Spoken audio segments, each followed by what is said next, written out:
Et je continue de sortir des livres de mon sac. Prochaine rencontre avec Kébir Mustafa Ami. Bonsoir, bienvenue. Merci. Pour son dernier livre, À la recherche de Glitter Faraday aux éditions Projectile. Alors, vous êtes écrivain, dramaturge, poète, essayiste. Je crois que vous êtes aussi enseignant. J'étais. J'ai été. Dans Vous une avez autre vie. été. Et vous êtes né au Maroc, Oui. près de la frontière avec l'Algérie, c'est ça? Près à 250 km. Bah oui, bon. Les distances Oui. ne se mesurent pas. Alors, ce qui est très étrange dans votre parcours, c'est que vous avez une formation intellectuelle, littéraire, culturelle, tournée vers les États-Unis. Et je dis c'est étrange parce que je ne crois pas que ça soit très courant dans le monde maghrébin d'avoir ce tropisme vers la Beat Generation, vers... alors, sauf peut-être à un moment donné, quand Alger a été appelée la Mecque des révolutionnaires, et où à ce moment-là, c'était les Américains qui venaient, les Américains, pas n'importe lesquels, c'était les Black Panthers, et c'est précisément ce dont parle votre livre. Mais d'abord, comment vous êtes arrivé aux États-Unis? Oui, alors, comment je suis arrivé... Bonjour, d'abord. Je suis très heureux de parler de ce roman ici, parce que c'est un roman qui compte beaucoup pour moi. C'est un roman essentiel dans mon parcours d'écrivain. Comment je suis arrivé aux États-Unis? J'ai eu une opportunité absolument extraordinaire, c'est que j'ai eu 20 ans quelque part, et quand on a 20 ans quelque part, ce lieu nous appartient. J'ai eu la chance, oui, je peux dire aujourd'hui la chance, d'avoir eu 20 ans aux États-Unis. Donc, c'est un pays qui a compté pour moi. J'y suis resté pendant quelques temps. Je me suis familiarisé avec la langue et la culture, et puis ensuite c'est devenu mon métier d'enseigner la langue et la littérature anglo-américaine. Voilà un petit peu rapidement ce qui fait qui explique en partie ma proximité avec les États-Unis. Pays où j'ai continué, où je continue jusqu'à aujourd'hui d'y aller pour des conférences, des séminaires, etc. Maintenant, ce roman précisément, comme vous le savez, c'était en 69, pour ceux qui sont de ma génération, il n'y en a pas beaucoup dans cette salle, mais pour les plus jeunes aussi.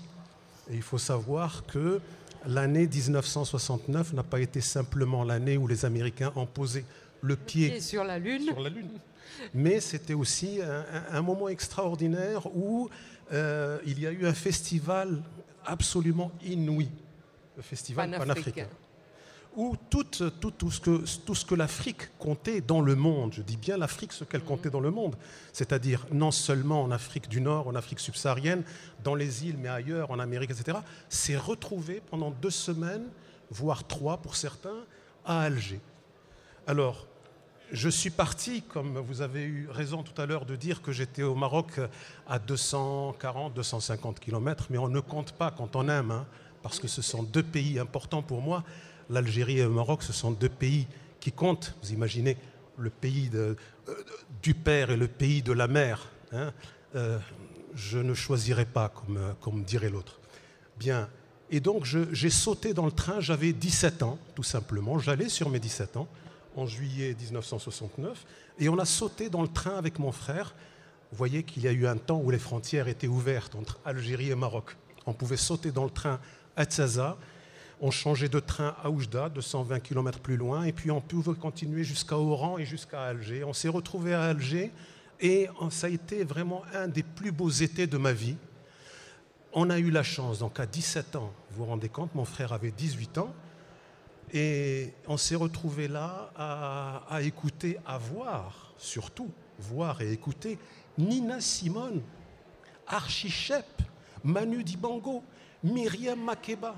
Vous voyez, des choses comme ça ne s'oublient pas, elles vous marquent à vie. Et donc, cette chose que j'ai vécue qui est extrêmement intense, j'ai toujours voulu la raconter puisque j'avais déjà commencé à écrire.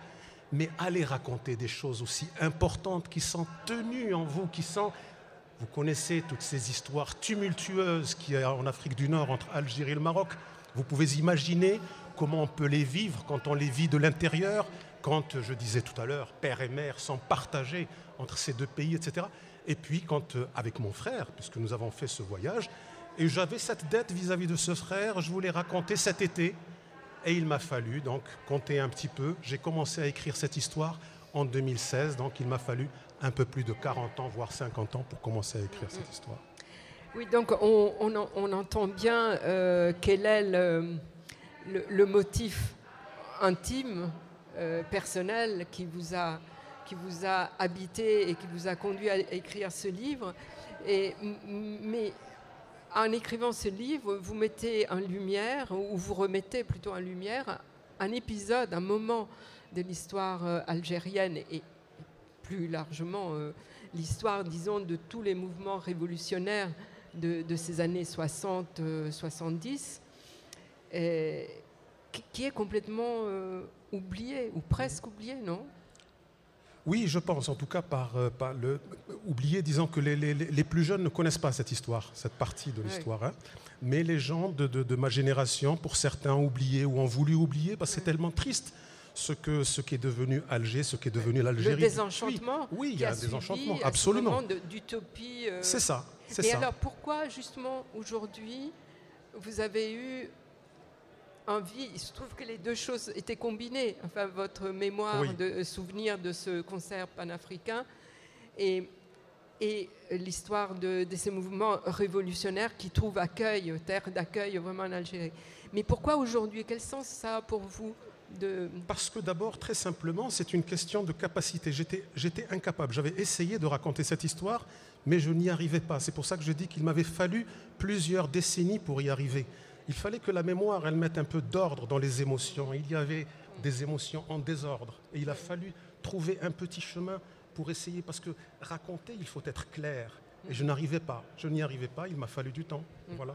Alors, c'est un roman où se mêle, on vient de le voir, l'histoire, l'intime et des actions, enfin des rebondissements et des personnages qui sont très captivants parce qu'ils sont... je dirais, il n'y a pas de personnage secondaire. Le moindre personnage a une existence, une consistance phénoménale. Et quand les détails, par exemple, je pense à cette buick rouge et blanc au début, que le narrateur, un écrivain algérien qui part pour les États-Unis parce qu'il est à la recherche d'un certain Glitter Farhadi qui aurait importé avec lui le dernier manuscrit d'un écrivain algérien, d'un grand poète algérien, avant qu'il soit assassiné. Et donc, il y a cette buick rouge et blanche au début qu'il va acheter pour faire justement ce road pas movie, mais presque, pour chercher Glitter Faraday. Et le lecteur monte à bord et il n'a pas envie de descendre. Enfin, donc voilà, c'est un livre qui vous emporte. Et c'est un livre où, justement, la quête du manuscrit coïncide avec une quête identitaire du narrateur. Absolument. Dans ses rencontres avec ces personnages fabuleux comme évidemment Glitter Farhadi. Merci, vous avez bien, effectivement, le but c'était cela, de faire en sorte que le lecteur, la lectrice, n'ait pas envie de descendre de cette buick. Et puis, tous ces détails appartiennent justement à la mémoire, parce que la mémoire, à votre insu, elle fait un travail absolument extraordinaire. Elle enregistre tout, des choses, vous en savez en partie, mais vous en ignorez d'autres. Elle est en train de travailler comme dans un souterrain, avec ses petites mains. Il y en a des petites mains qui travaillent pour elle. Et ce sont toutes ces choses. Dans la vie, les détails comptent énormément pour moi. Vous avez parlé de la voiture, la buick, mais également quelquefois la manière dont sont habillés les gens. Les lieux comptent beaucoup pour moi quand je vais quelque part. Et tout cela est très présent. Et bien sûr, la musique. Et la musique, alors oui, la musique parce que... et le jazz évidemment en particulier, et comme si en quelque sorte était la musique, le jazz restait le dernier réceptacle de cette révolution qui s'est évaporée. Très juste, qui est absolument, partie, tout à fait, complètement. Ouais. Aussi bien, c'est le lien entre tous ces jazzmen qui avaient accompagné Martin Luther King dans sa lutte pour les droits. Charles Mingus en particulier. Absolument, Charlie Mingus qui est tout à fait présent. Et puis ce lien, donc, ces musiciens qu'on va retrouver en Algérie, qui sont présents, et Archie Shepp notamment, puisqu'il a composé des morceaux absolument fabuleux pendant son séjour algérien. Donc je voulais qu'il y ait cette continuité entre Algérie et États-Unis. Alors, c'est le narrateur qui s'interroge sur la situation contemporaine par rapport justement à toutes les utopies et peut-être les illusions de ce passé révolutionnaire dont Alger était la capitale. Il, c'est-à-dire Glitter, n'avait jamais cessé de penser à Alger.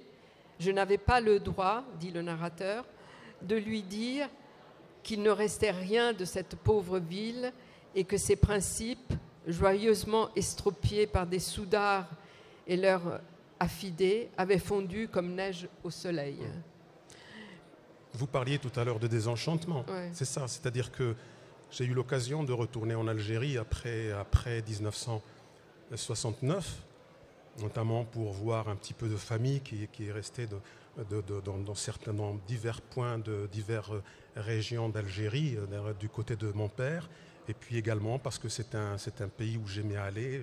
Je passais par Alger, et puis je voyais ce qu'Alger était devenu, et ça me rend encore très triste jusqu'à aujourd'hui, parce que c'est un pays et c'est un peuple magnifique et qui mérite autre chose. Et le Maghreb mérite une autre Algérie que celle d'aujourd'hui. On restera sur ce mot. Merci à vous. Merci. Merci de votre lecture. Merci. Kébir Ami, à la recherche de Glitter Farhadi, c'est aux éditions Projet.